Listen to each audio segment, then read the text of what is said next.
mstari wa 15 hadi 20, lakini nitawasaidia kuelewa kwamba hii sura ina mambo gani.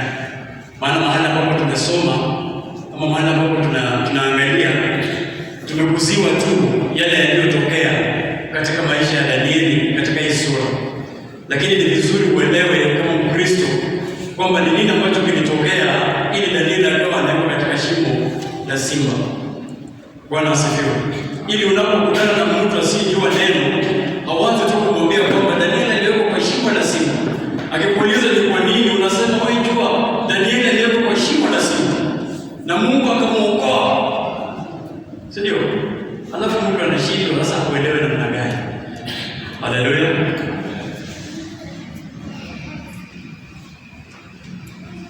Nimemuona Bwana ameketi enzini, nimemuona Bwana alivyoinuliwa, nimemuona Bwana ameketi enzini, nimemuona Bwana alivyoinuliwa. Father, thank you because of the message that is ahead of us. We give you glory in the book of Daniel chapter number 6. As we do it and learn from it, we give you glory. We want to pray that you manifest yourself. Father, teach us according to your way. Rebuke us according to your way. Show us your mercy. Show us your guidance because you are worthy, God. Father, just use me as a vessel to pass this message to your people because you are holy, God. I don't know why you brought them, Lord, today, but Lord, because I'm going to speak about this, for they want to pray that your motion on them is going to manifest it. And it is in Jesus' name that we believe and pray. Amen. The book of Daniel chapter number 6, we get a story of how Daniel was put in a den of lions. But before that, what is the power behind the name of Daniel? What is the meaning of the name Daniel? Let us begin from there. Jina la Danieli linamaanisha nini?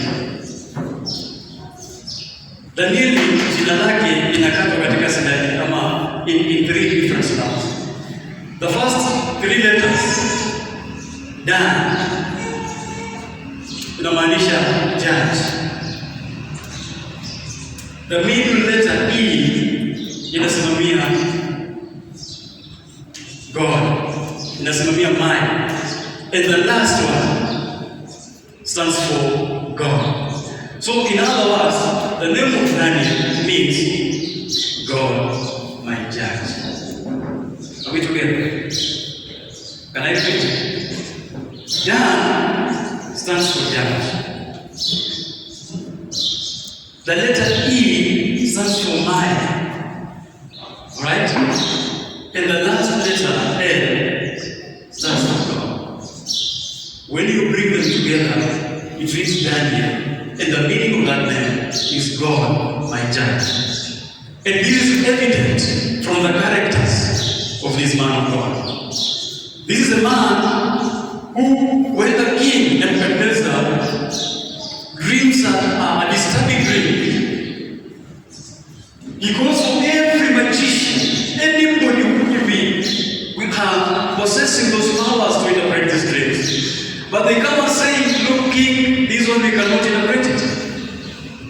But this one man called Daniel is the one who interprets. This is a guy who, when this king is misbehaving with the kingship, a hand comes and right on the wall, right? And everybody, waganga wote wa Babyloni, wachawi wote wa Babyloni, wakuhani wote wa miungu ya Babyloni wanaitwa watafsiri haya maandiko yanasema nini, lakini wanashindwa. Unatokea mtu anasema kuna mtu anaitwa Danieli hapa ambaye ni mkimbizi, ana uwezo, anaweza tafsiri haya mambo, na anapokuja anaeleza mfano haya mambo yanamaanisha nini. Bwana Yesu asifiwe.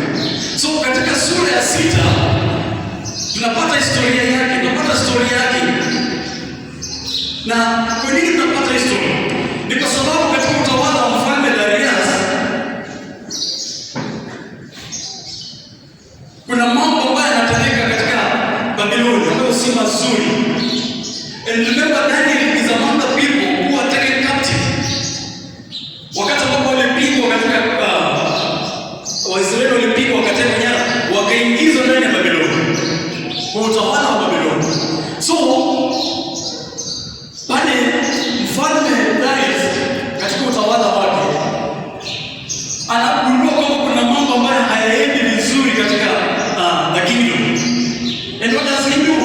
The Bible says, if you read from verse 1, chapter 6, verse 1 onwards, the Bible says that the king appointed 120 satraps to take care of a grassroots leadership kule mashinani, na akachagua watu wengine watatu ambao baadhi ya hao watu Daniel alikuwa mmoja wao. Kama serikali yetu jinsi ilivyo na mwongozo wa serikali yetu, tunasema tuko katika hali ambayo tuko develop, sio? Kule mashinani tunapata wakili MCA. Alright? Na labda kama unafika kwa MCA kuna wazee wa mtaa huko chini na wengine nyumba kumi. Na hiyo chama linaenda hiyo mpaka kwa wabunge kule, the national government. Right? Nakutana na maseneta, nakutana na governor, nakutana hasa na rais mwenyewe. So the king, because he understood that there was some evil acts which were happening without his knowledge in this kingdom, aliamua kuchagua hawa maliwali ili wamsaidie kufikisha ujumbe huu, wamsaidie kuongoza serikali yake, ili wamsaidie kuzuia ufisadi, wamsaidie kuzuia wizi wa mali ya umma, wamsaidie kuendeleza sera zake kama mfano. And the Bible says that he appointed 120 satraps, and among the 120 he also appointed the 3 administrators.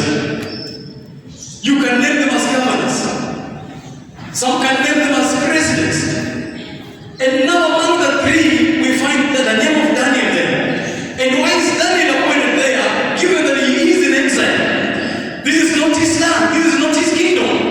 He's a man from Israel, but he's appointed because of his character, the power behind the name. As we have seen from the beginning, the name of Daniel, God my judge. This is a man who humbled himself and walked the way of the Lord. He did not want to go astray with the things of God. And remember, he's living in the era where the laws are dealing with humanity in a different way. Sio kizazi ambacho ni cha neema vile tuko. Ni kizazi ambacho ukipatikana umeiba, unafungwa jiwe, unatupwa ama unapigwa. Bwana Yesu asifiwe.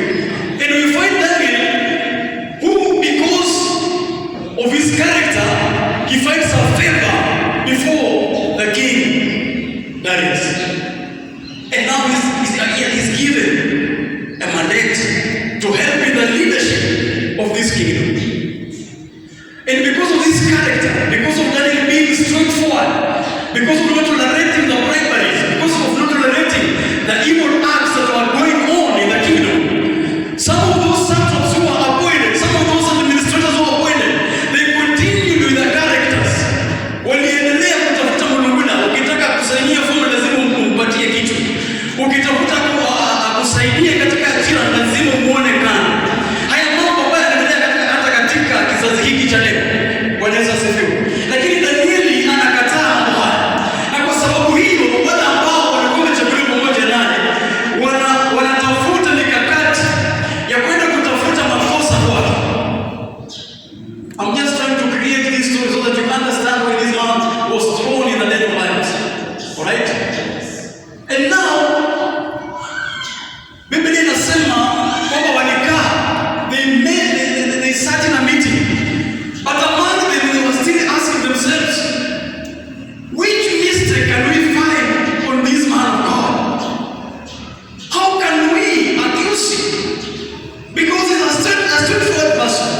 He's a steady man. He's an honest person. What can we accuse him of? Bwana asifiwe. And some of them say, this man, if we just go before the king, considering how the king understands this man, then the king will chase us away. Alright? But some of them, they said, okay, let us find a way on how we can tame him through the law, through the laws of God. Let us find a way in his belief. Let us find a way on how we can stop him from worshiping the true God of Israel. It is sad that they agreed that now for 30 days we are going to go before the king, and we will explain to the king that for the coming 30 days, let no man worship any other God, if not you. Just imagine how the devil is cunning. Angalia tu pumbavu wa shetani. Hawa ni watu ambao kadri na huyu mfalme wako na imani zao tofauti, wanaabudu miungu tofauti, lakini wanaamini kwa sababu wanataka kuangamiza Danieli, watafute vile ambavyo kwa siku 30 wanaweza jizuia kuomba miungu yao ili wapate makosa kwa Danieli, wamtoe katika hiyo nafasi kwa sababu ya kazi ambayo anaifanya. Na wanapoenda mbele ya mfalme, wanaeleza mfalme kwamba tazama mfalme, katika kuangalia kwetu, tukitaka kwamba huu mfalme uendelee vizuri, ni lazima tuweke sheria, na tumeangalia kwamba katika sheria zako hakuna hii sheria kusema kwamba mtu asiabudu Mungu mwingine kwa siku 30. Kwa hivyo tunaomba kwamba ukaweke kidole kwamba kwa siku 30 ambazo zinakuja mtu asiabudu Mungu mwingine ila wewe mfalme. That's how stupid sometimes we turn. Some of us, we just forget who God is. And when you are appointed, when you are elected, now you want people to worship because you have that authority. You want people not to have any other God apart from you. And now this is the mindset of these people. And when they go before the king understands that this man, Daniel, is an honest person. But because he is in the kingdom and he has appointed this men and women to help him tame this corruption, tame these misbehaving characters, he gets confused and he says, okay, let me append my signature on this. Let it be a law in my kingdom. And so it becomes a law that for 30 days nobody should worship any other God if not you, the exalted king. And the report reaches Daniel because it's not in Amman. The report reaches to Daniel, and Daniel understands that he has only one God, the God of Israel, and he is not ready to turn against this God because of what God is doing into his life. I believe he was being pushed because of the power that was behind his name. And so Daniel purposed into his life that, look, I will worship my God continually, and I will not do it in secret. I will do it openly, so that whoever wants to condemn me may condemn me, and I see the power of my God. And if I'm worshiping a false God, then this God will leave me to perish. But if I'm worshiping a true God, then this God will make me to stand against it and overcome it. And this will be a sign of these people to know that my God is a true God. Hallelujah. How often have you proclaimed your God just openly? How often? You are a believer, right? When in Christ, still. How often? Mara ngapi umetangaza Mungu wako wazi hata wakati ambapo kuna hatari? And this now brings me to the topic of the day. Focus on God. Focus on God. Daniel anajiambia katika akili zake, ninaamini kwamba alikuwa amepewa mafundisho mazuri kutoka utoto wake, na anajua kwamba huyu Mungu ambaye anaabudu ni Mungu wa ukweli. Kwa hivyo anajiambia kwamba mimi hata kama kuna sheria hiyo, mimi sitaabudu mfalme na sitaabudu Mungu mwingine. Mimi nitaendelea kuabudu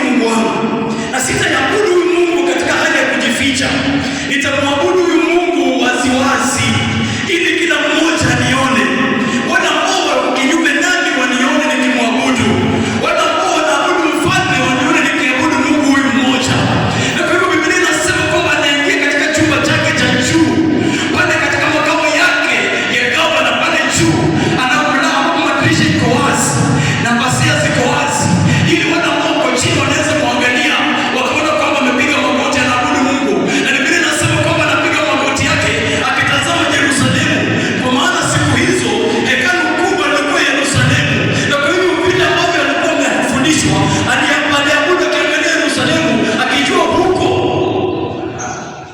ndiko msaada wake unatoka.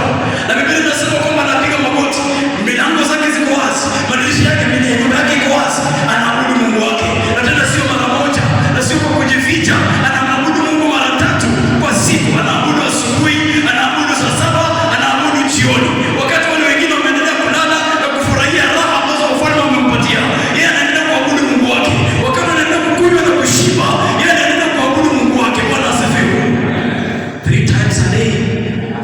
And I think this is where our Muslim brothers maybe got this message. Na wanatupiga tena, wanatupiga.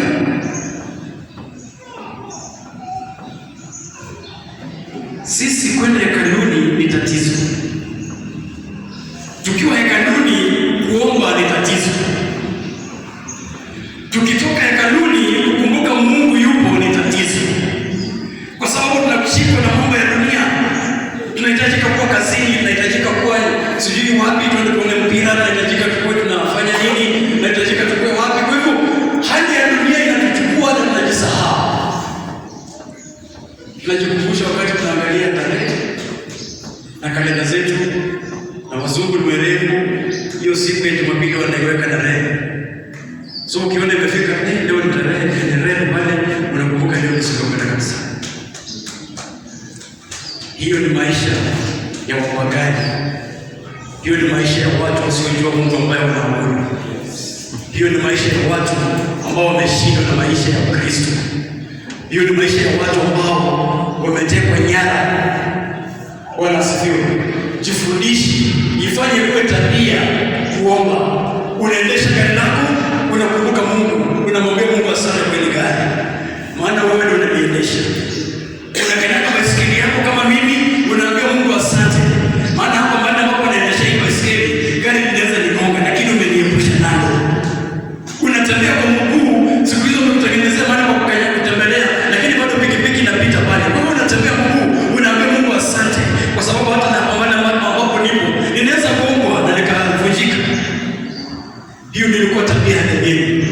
Biblia inasema kwamba mara 3 kwa siku, na haombi kama anajificha. Wengi wetu hatuwezi simama hapa nje leo tukaambia wale watu ambao kwa hapa nje kwamba mimi ni mwokovu, kwa sababu mienendo yetu na matendo yetu na kuvaa kwetu hata kuongea kwetu hakuonyeshi kwamba ninyi ni watu ambao mnafuata Mungu wa Israeli.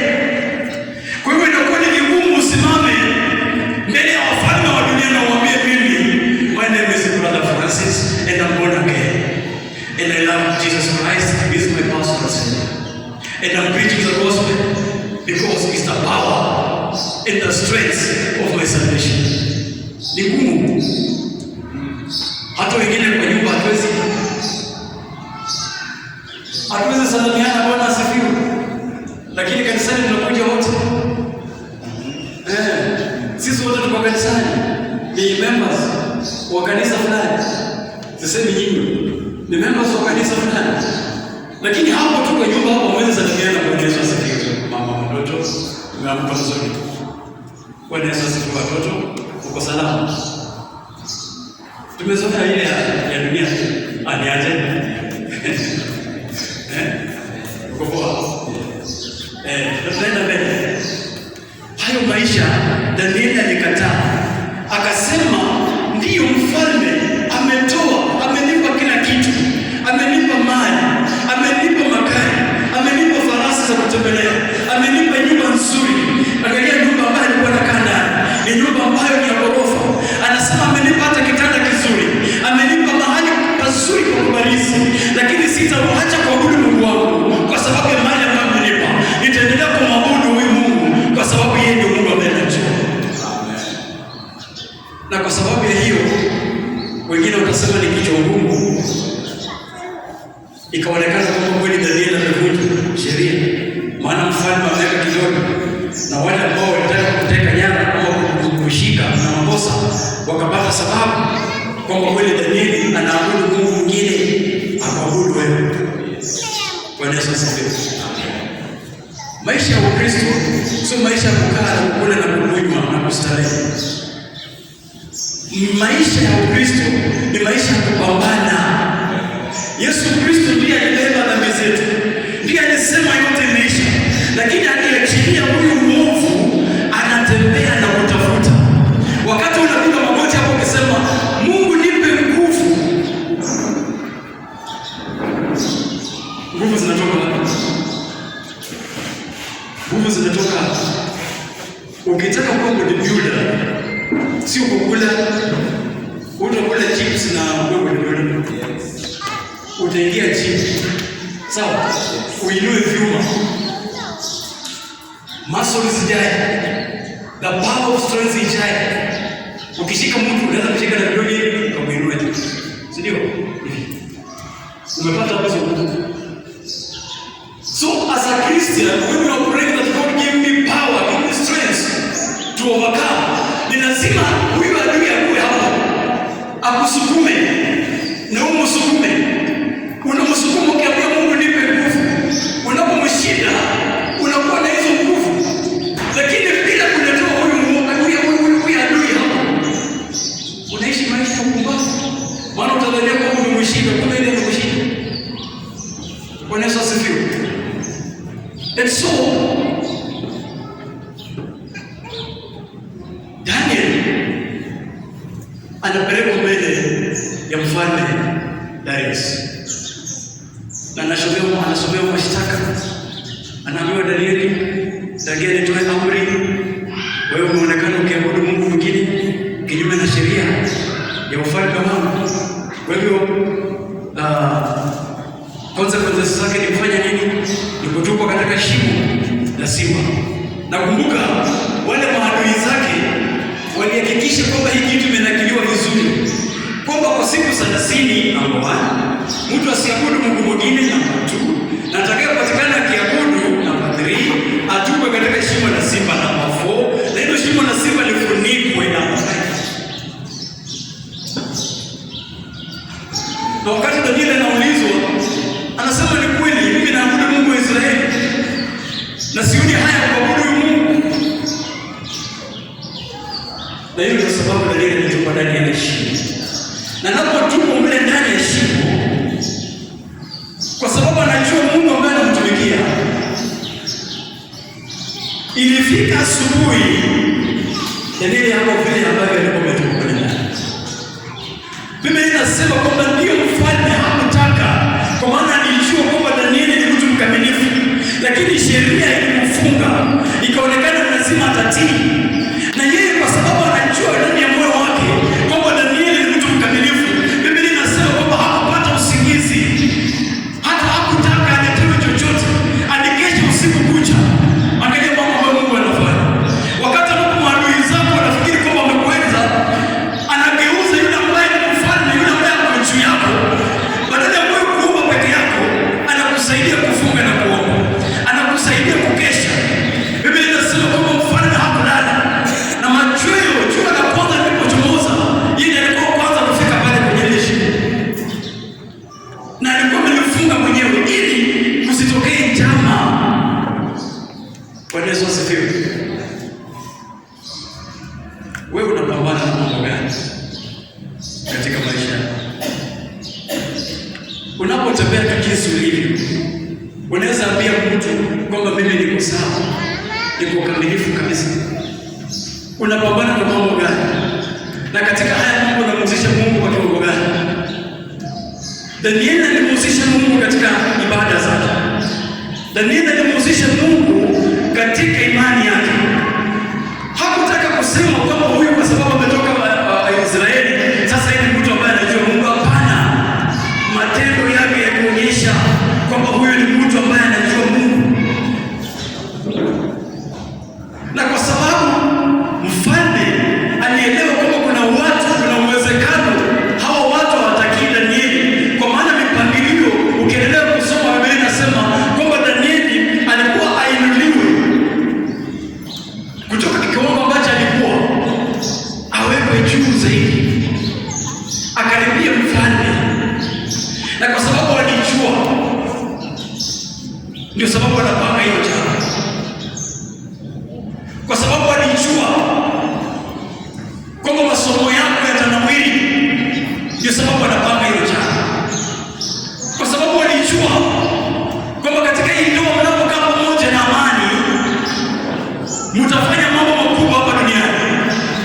Kwa sababu hiyo anapanga hilo jambo, kwa sababu alijua kwamba utakapozaa huyu mtoto atawasumbua, ataharibu uchebe wao, ataharibu mipango zao. Wanang'ang'ana usiku na mchana kwamba hiyo mimba isipatikane. Wale watawala wengine pamoja na Danieli, nia yao ilikuwa mbaya, lakini kwa sababu Danieli alisimama na Mungu huyu wa Israeli, sikia kile ambacho kilimfanyikia. Mfalme amefunika shimo mwenyewe na akaenda na ile ufunguo, lakini apate amani usiku wote. Na inapofika asubuhi akaenda kuangalia, anapata Danieli ametulia. Inajaribu kuangalia hiyo picha bila mambo ilikuwa. Maana usiku kucha katika shimo la simba, na sio simba ambao wameshiba. Biblia inasema kama ni simba ambao wako na njaa, na sio mara ya kwanza, ni mara zimekuwa mingi. Maana ni tabia katika ufalme kwamba unapokosa unatupa kule ndani, baada ya kwenda kunyongwa unatupa kule ndani, unakufa kupitia kwa simba. Anaita asubuhi, Danieli uko hai? Danieli anamwambia mfalme, mimi niko hapa. Mfalme anashangaa, hawa simba wangu nimewanyima chakula kwa sababu ya vitoweo kama wewe. Imekuache bado uko hai huko ndani? Haleluya. Najaribu kuangalia picha ya usiku, labda Danieli katika mazungumzo yake na wanyama akafika mahali akalala, na simba naye akakuja akasimama kando yake akamwambia Danieli, relax, everything is in control. Labda Danieli kwa sababu aliona kwamba hii ni hatari, akiwa anatetemeka, hawa simba wanamwambia Danieli, relax, sisi ni marafiki zako, we are not going to harm you. Labda kwa sababu ya imani ambayo Danieli alikuwa nayo, hawa simba wanamwangalia, wanashangaa, leo wameletea simba mwingine hapa ndani, huyu hatuwezi kukula yeye. Bwana asifiwe. I'm just trying to picture the image of Daniel in that day.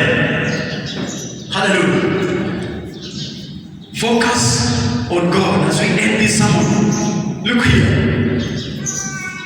Daniel is in trouble, and he knows very well that these are lions and they are hungry lions. As a normal human being, the first thing that runs into your mind, the moment you are dropped, you start to cry. Because you know the moment you reach down, your leg will not be there, your head will be gone, your hand will be gone, and you'll be no more. Alright? But Daniel, this is a man of faith. Daniel goes down and he stays in that bed for the whole night. And in the morning, there's no mark on him. There's no mark on Daniel. Christian friends, how often do you tremble when you are in problems? How often do you tremble when you are in a hard situation? How often do you see the life you are living as a lion that is going to kill you? How often do you see those things surrounding you? How often are you looking at the school fees and you are seeing a big lion ahead of you? Bwana Yesu asifiwe. Wacha kutetemeka kwa sababu ya haya. Muangalie Mungu. Focus on God.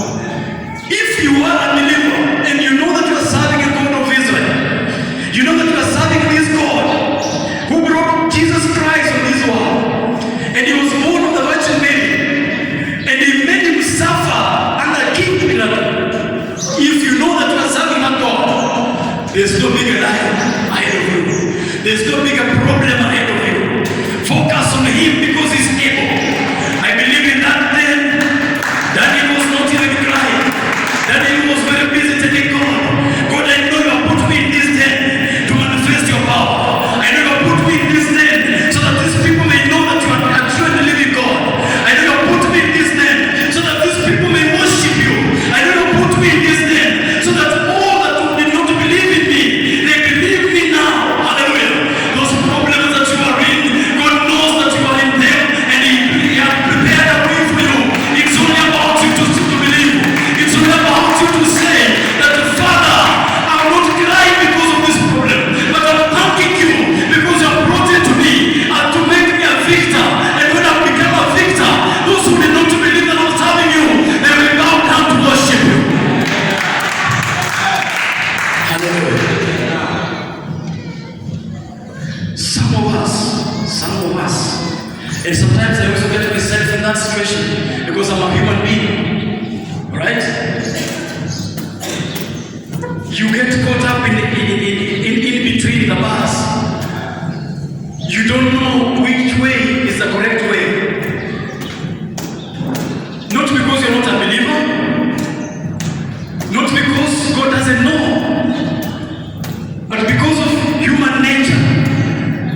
turns around and you forget that now I'm a believer. You start looking at this leg, you're looking at the light on left, you're looking at another one on right, you're looking at another one is ahead of you, in front of you, another one is behind you, and you're looking at them and you're saying, God, I'm finished. No, that is a prayer of a failure. A prayer of a true believer. When you are in between, you don't say that God rescue me. No, you thank God. You tell God, thank you, because you have made me see this, and now it is my time to change these people. It is my time to change this family. It is my time to change this company. It is my time to change this church. It is my time to change my characters. We want to look at the reverends. Most of the times we want to look at the leaders of the church. Most of the times we want to look at the praise and worship team here, and we want to put names on them. We want to say how they're not singing good. We want to say how the Lord is not preaching well. Yes. We want to say these people are not even dressing properly. Yes. That is not your problem. Your problem is to thank God because of these people. Because at first stage you are unable to come here, and now that they are here, thank God because of them. And when you are thanking God because of them, God uplifts them from one glory to another, and He makes them sing better. He makes them preach better. He makes them teach better. Why? Because we are thanking God for them. But what do? We want to complain. Look, if Daniel forgot that he is serving a true God, haigemaliza hata dakika moja kwenye shimo. Kama angesahau naanza kufikiria ukuu wa zile sifa, hangetoboa. Christian friends, I don't know what you're looking at. I don't know what you came here in the morning thinking. I don't know when you are sitting there, what is that bigger thing that you are eyeing?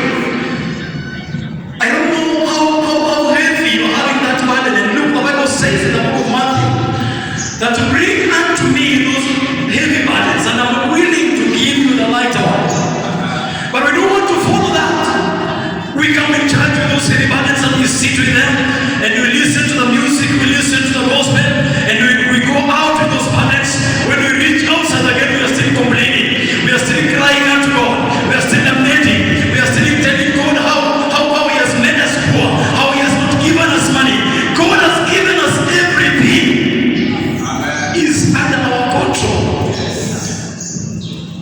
It's on a step that you're supposed to take, and that step begins being here early in the morning.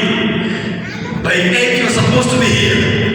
You are telling God how grateful He has been throughout the week with that burden that you are carrying. At 10, when the service is about to begin, you are telling God how merciful He has been in your life. When the service begins and the praise and worship team is here, you are singing, but inside your heart, you are telling God, thank you because you have made me see this service today. When the preacher is preaching here, you are telling God, Father, thank you, because what I came with now, I'm going out a free man.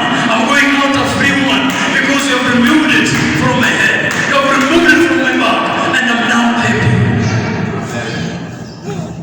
Hallelujah. That is what God is trying to teach you today. Hapana penda kuwa Mkristo kuombewa. Kama mchungaji ameomba, mimi nimeombewa ninamaliza. Kama praise team wameimba, mimi nimemaliza kuimba. Hapana. 2023 we agree that is a year of making decisions. And one of the decisions that we're supposed to make is that I'm going to be a prayerful person. I'm going to be a prayerful